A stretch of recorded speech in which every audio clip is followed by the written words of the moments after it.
Hope everybody's having a great day. Today I thought, you know what? I'm just going to go ahead and rank all of the Innistrad Midnight Hunt and Legendary creatures. Let me know what you think.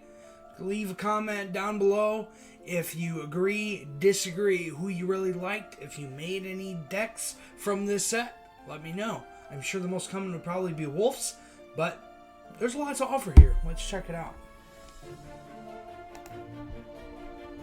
Alright, so first we have Leonore here. Autumn Sovereign. Coven. At the beginning of combat, on your turn, put a plus counter on up to one target creature you control. Then if you control 3 or more creatures with different powers, draw a card. That's a Celestine 2, so 4 mana, 0/4. Again, at the beginning of combat on your turn, you put a plus counter on up to one target creature you control. Then if you control 3 or more creatures with different powers, draw a card. I think that's a lot of hoops to jump through to draw a card. To be honest. I don't think it's that strong. I think it's quite weak, actually.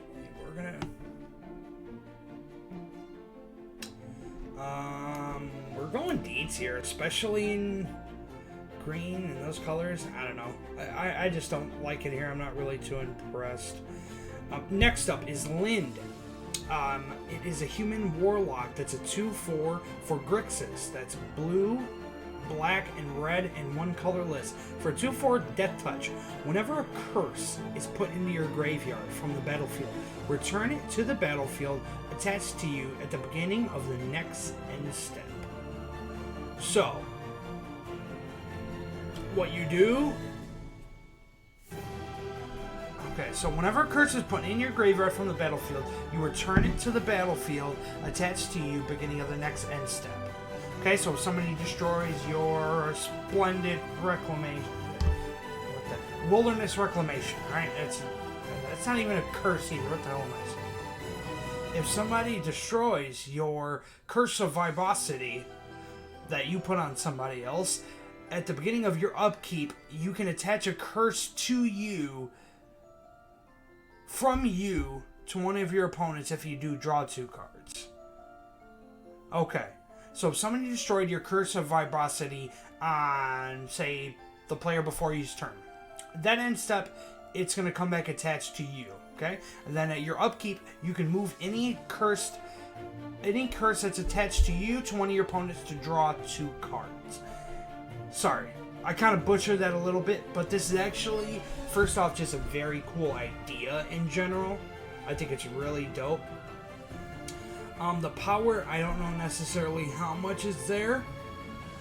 Not a whole lot, I don't think, but it's not bad. I'm going to go with the beats here. It's definitely better than Lenore here. I'm going to...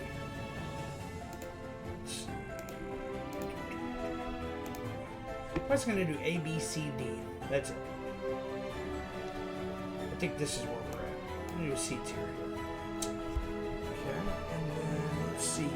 Next up, we got Adeline.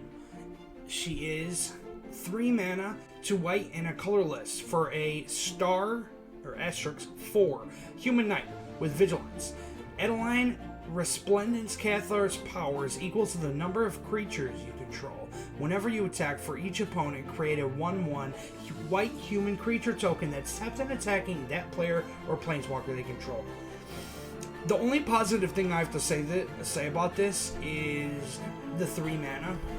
That part of it is not that bad, for sure.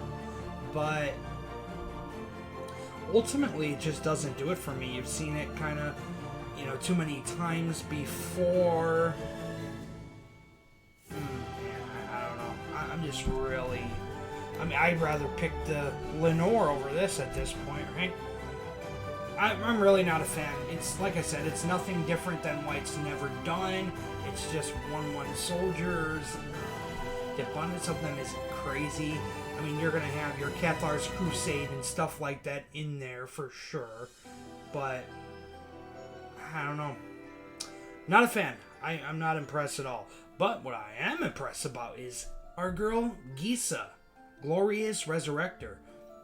I love the original one. My first deck was actually a Zombies deck. So Gisa Glorious Resurrector, 2 black and 2 colorless for a 4/4 human wizard. If a creature an opponent controls would die, exile it instead. At the beginning of your upkeep, put all creature cards exiled with Gisa Glorious Resurrector onto the battlefield under your control. They are decayed, and decayed means a creature with decayed can't block when it attacks. Sacrifice it at the end of combat. But still, at the beginning of your upkeep, anything that's been exiled from Gisa, so you're just playing a bunch of kill spells. I love this. I love this. This is getting an A tier for me, no doubt. This is very cool. I just think you obviously throw a bunch of kill spells in there, and you're good to go, really, at that point. You can grab any creature you want. I mean, it does have a decayed. You can't be attacking with it. But it's definitely getting an A tier to me. That's the best one I've heard by far, and I feel like I probably won't hear much better than that. It's really impressive. Next up, let's see what you got. Jadar, Gold Cooler. Jadar, Ghoul Caller of Nephilia. 2 mana, human wizard, it's a 1/1. The beginning of your end step, if you control no creatures with decayed, you create a 2/2 black zombie creature token with decayed. Means it can't block when it attacks you, sack it at combat. I mean, this is no better than the white creature we were just talking about, just making a body. I mean, and if you're making this zombie, that means you're really behind on your creatures. So, I don't know about this one. That's very lackluster to me. I'm going to have to put that one at the bottom down here as well. That may be the worst one, to be honest with you. Just because a 2/2, I mean, I'd rather make 3 1/1s than a 2/2. That's by far the worst one here. We're not going to spend time on that one, unfortunately. We're going to move on to Jiren, Corrupted Bishop. A human cleric, 2/3, for a black and 2 colorless.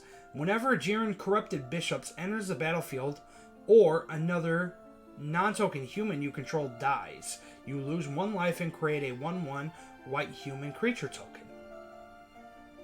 That's pretty good. 2 colorless mana, you can have target human you control gain lifelink until end of turn. And at the beginning of your end step, if you have exactly 13 life, you may pay 6 to transform Jiren Corrupted Bishop. And the backside is Ormondal the Corruptor. Super dope. We're bringing back Ormondal the Demon here. 6/6 Flying Trample lifelink. Sacrifice another creature, draw a card. Very dope. That's very hard to hit that 13. The best card in this deck has to be the Tree of Perdition, which is oh no, you can't even change your. Can you use the Tree of Perdition on yourself? No, you can't. Huh? Because that's a 13, and you can make somebody's life total 13. Triskaidekaphobia, I think that's another one that you could do it with. It's cool. This card's definitely cool. It's interesting, at least. I think it's pretty powerful. I'm going to put it in the B tier here. Just because of getting a body when one of your non-human creatures die. It's pretty good. It's pretty good. For sure. I mean, you even get one just on ETB for 3 mana. He makes a body himself. I mean, he's probably more of a 99 guy. You know? I mean, there's better options to put him into. But it's still cool. No, nonetheless, it's still pretty cool. We're going to go with the B tier here. Next, we are going to move it to the only mono green legendary creature of the set, Serith the Viper's Fang. 2 green and 2 colorless for a 3/4 human warlock. Other tapped creatures you control have Death Touch. Other untapped creatures you control have Hexproof. So you're going to have a lot of tapping and untapping shenanigans in here. Obviously, untapped creatures you control having Hexproof is very big. Other tapped creatures you control have Death Touch. You're going to want to have a lot of manipulation with blocks. You know, somebody swings at you. You're blocking with a 1/1 human soldier token. Okay, you're going to block, and before damage, find a way to tap him to where then he's going to have the Death Touch. You can pay 1 and pay 1 and tap to untap another target creature or land you control. It'd be kind of cool if you could tap it also. That'd probably be a little too broken, but it's very cool. I don't know if you would just go with another deck if you really wanted that touch, like the Finn. But it definitely seems fun to pilot. I'd probably put it more like here. There's not a whole lot to it, but you can get funky with it. With anything that taps and untaps, you could probably do some weird stuff with it. So I'm gonna give it a C tier. It's not bad, but it's not great, obviously either. But now we're gonna get on to one of my favorites, Wilhelt, the Rock Cleaver. Like I said, my first deck in Magic was the Scarab God, and here they're busting out another zombie that's pretty damn good. Wilhelt the Rock Cleaver is a 3/3 zombie warrior, blue, black, and 2 colorless. Whenever another zombie you control dies, if it didn't have Decayed, create a 2/2 black zombie creature token with Decayed. At the beginning of your end step, you may sack a zombie. If you do, draw a card. See, now, the first guy that I had mentioned, Jadar, there's no other payoff, you know what I mean? It's just simply, you get that zombie here. You can sacrifice a zombie to draw a card. Which is not bad. Not bad at all. Because you're gonna get zombies every time your zombie dies, and these are 2/2. So, it's even better than Jadar. I'm gonna put it over Gisa, I believe. No, Gisa's a little bit stronger, but it's definitely up there. Like I said, I mean, you're getting 2/2 zombies, which zombies are better than just a 1/1 body. You know, on any of these guys I spoke on, 1/1 body is just not the same as a 2/2 zombie, because zombie actually has, zombies actually have some meaning to them. So no, I really like this one here. And it may be the best one on the set. We'll find out. And next up we have Denic Pious Apprentice for Azorius, just a blue and a white, for a 2/3 human soldier with lifelink. Cards in graveyards can't be the target of ability or spells. So, just your typical, not stacks piece. It's your hate bear piece here. And as a commander, that's pretty good. Obviously, as people know here who are into Commander, or just really format anywhere, people like to dig around in their graveyards, so that's pretty big. And then there's also this Disturb part here. That's Azorius +2, so 4 mana. You may cast this card from your graveyard transformed for its Disturbed cost. And the Disturbed transformed version is Denic Pious Apparition 3/2 Spirit Soldier with flying. Whenever one or more creature cards are put into graveyards from anywhere, investigate. This ability triggers only once each turn, but each turn does mean you could do something like this on your opponents. So you can maybe do some cycling or something like those lines.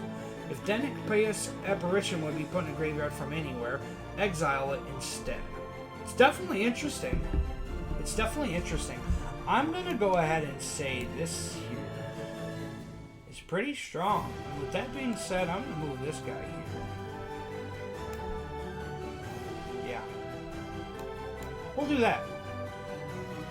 I'm going to put Denic there. I think it's pretty good, actually.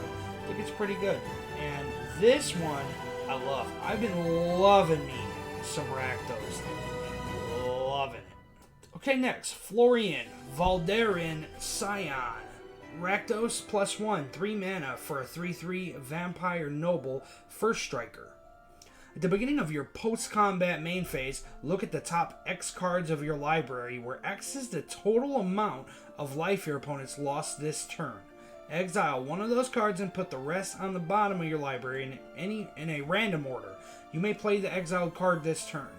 So you're gonna look at the top X cards, where X is the amount of life that your opponent has lost this turn. You're gonna exile one that you can cast this turn, and the rest are just gonna go randomly at the bottom. So it's a really big look through through a lot of different cards, I think. You do some burn maybe in this kind of deck.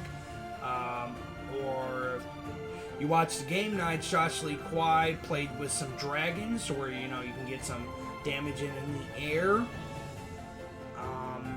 He's pretty good. He's not too bad. He is not too bad here. I think card advantage is always nice. We're going to put him in the B tier, though. He's going to be 3 in the B tier for right now. I think he just looks fun. He looks cool. We're going to go on to Catilda. It is Celestia for a 1/1 human warlock. Protection from werewolves. Human creatures you control have tap, add 1 mana of any of this creature's color. Really cool, actually. Really cool. Wow, that's really strong. Pay 6 to put a plus counter on each creature you control. So that's the Shalai ability down there. 6 mana, put a plus counter on each creature you control. Protection from werewolves, not really too much. A 1/1 that kind of sucks. Human creatures you control have tap, add 1 mana of any of this creature's colors is very strong. Very strong. I'm actually going to put this up at the top. It's worse than Kinnan. Kinnan is way better, but it's kind of like a powered down version of Kinnan.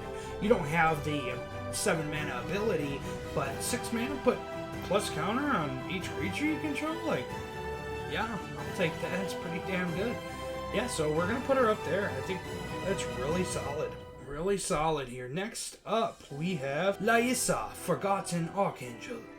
2 white and a black and 2 colorless, so 5 mana for a 4/5 angel with flying and lifelink. Whenever another non-token creature you control dies, return it to its owner's hand at the beginning of the next end step. So that's like the old school Aetherios effect, like, hey, pay 3 life or does this go in my hand? This automatically does it. If a creature an opponent controlled would die, exile it instead. So I mean, it's essentially that, but you have the 4/5. It is a 4/5 with flying and lifelink, which is a lot better stats-wise on that part. It does have the exiling opponent's creatures part, which is much better. 5 mana, 3 mana, if you're comparing this to the Aetherios. I'd say this is arguably better, really. I'd say arguably better. That's tough. It didn't quite make the A tier for me. But it's definitely the top of the B tier. It's the best I've seen so far. No doubt. It's good. I think we're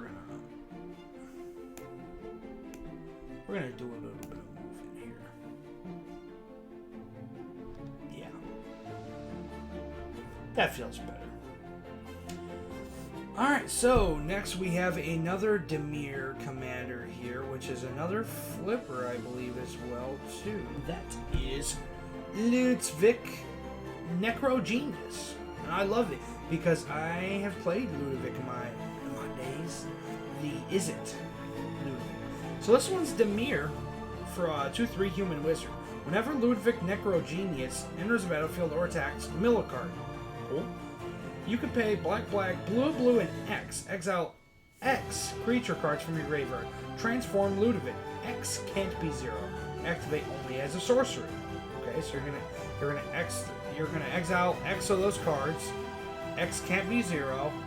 You can only activate as a sorcery. And once you do, you're gonna transform Ludwig. And Ludwig's going to transform into Olag. Ludwig's Hubris. As this creature transforms into Olag, Ludwig's Hubris, it becomes a copy of a creature card exiled with it. Okay, so that's what the exiling is for. Except its name is Olag Ludwig's Hubris. It's a 4/4 and legendary blue and black zombie in addition to its other colors and types. Put a number of +1/+1 counters on Olag equal to the number of creature cards exiled under it. That's very interesting. It's very interesting. It's almost like you're working with... There's 2 different cards of him. It's black, blue, Lazav. It kind of reminds me of a Lazav or like a Mimeoplasm type effect here. I think for the 2 mana, you're looking pretty good because then turn 3, you're already doing something, right? I mean, yeah, I like it. I like it. I think moving from 2 and then 4 and X is, from 2 mana, you cast him and then all you need is really 5 mana if you like something in your graveyard. I think it's pretty cool. I think it's pretty fun. I don't think it's extremely powerful. We're going to put him at the top of the seats here. It's dope. It's a cool idea. I love the artwork. The artwork looks amazing, to be honest. It really does. But, yeah, that's where he belongs here. Top of the C tier. So, now, old stick fingers. Golgari and X for a asterisk horror. When you cast this spell, reveal cards from the top of your library until you reveal X, which you're paying X, creature cards. Put all creature cards revealed this way into your graveyard, then put the rest on the bottom of your library in a random order. Old stick fingers, power and toughness are equal to the number of creature cards in your graveyard. So this is an X mill. That does open up the potential for some combo. He's automatically going to go to the A tier for that. But to put in some context, you can get infinite mana and mill most of your graveyard. Then that could put you into some kind of get rog or, one of those kind of situations there where you can kind of mess around with that. I don't know exactly nor have the time to do that, but I see that right away just by looking at it. Anytime X can do something that powerful in the command zone is very strong. I'm going to put it probably here. I'm actually going to put... I think it's probably the best commander in the set, really. It's very powerful. Very powerful. We're going to go to... Looks like the one Boros guy of the set is Ram Korolis, Stalwart Slayer. Boros +1, so 3 mana for a 2/3 human knight with flying and haste. If a spell would deal damage to you or another permanent you control, you prevent that damage. So no burn spells, no random stuff. If a spell would deal damage to an opponent or a permanent opponent controls, it deals that much damage +1 instead. That's cool. That's cool. There's not really too much. I mean, when you talk about Boros, it's really hard to get different kind of cards. And this is definitely it. I think it's your kind of, the deflecting swap kind of, not deflecting swap, deflecting palm kind of deck, really. I think it's cool. I think it's really cool. I think it's really new. I don't think it's extremely powerful, but I'll throw it down here. I'll put it at the top at least. I think it's better than these other 4. I'll give it that much. I think it's cool. I think you could have some fun making it. Because it's kind of a make it your own kind of deck, Not too bad. You could even throw some goading stuff in there. I think it'd be kind of cool. So, looks like another Celestia here with Sigarda. We got white, and green, and a colorless for 4/4 Angel. Flying Trample. Humans you control get +1/+1 with Coven. Whenever Sigarda attacks, if you control 3 or more creatures with 3 different power, look at the top 5 cards of your library. You may reveal a human creature card from them and put it in your hand, put the rest at the bottom. Now, we'll go compared to Lenore here. Like I said, having that different power is a very big stipulation. It is kind of a lot of hoops to jump through. This one is a bit more of a payoff, so it still only goes to hand, though. I'll put her the top, right about there, above this guy that we just did. But that's about it. It's a top deck for a creature to your hand just isn't enough, not for an extra devotion there. The white is kind of harder with 4 mana. It just doesn't do it for me there. Not a fan. So we hit a Simic command. Slogurk, the Overslime. It is Simic +1, so 3 mana for a 3/3 ooze with Trample. Whenever a land card is put into your graveyard from anywhere, put a plus counter on Slogurk. Cool. Remove 3 counters from Slogurk, return it to its owner's hand. When Slogurk leaves the battlefield, return up to 3 target land cards from your graveyard to your hand. So that's a lot of shenanigans going on as far as lands in the graveyard. That's interesting. I just don't know exactly what you're trying to do to this. Cycling lands or discarding lands? Milling? Oh, you just get maybe some milling and a lot of milling and then shuffling of your library. I would think maybe just to go with the Voltron strategy. Again, that's a lot of hoops to jump through myself as well. I believe on this one, I don't even know where to put it down here, but it's definitely at the bottom. I'd put it there, honestly. Maybe even there. Yeah, there's nothing interesting to me, unfortunately, about that. I was really excited to see it, but really nothing for me there. Now, this one may be the best one of the set. Tovolar, Dire Overlord, Rule +1, so 3 mana for a 3/3 human werewolf.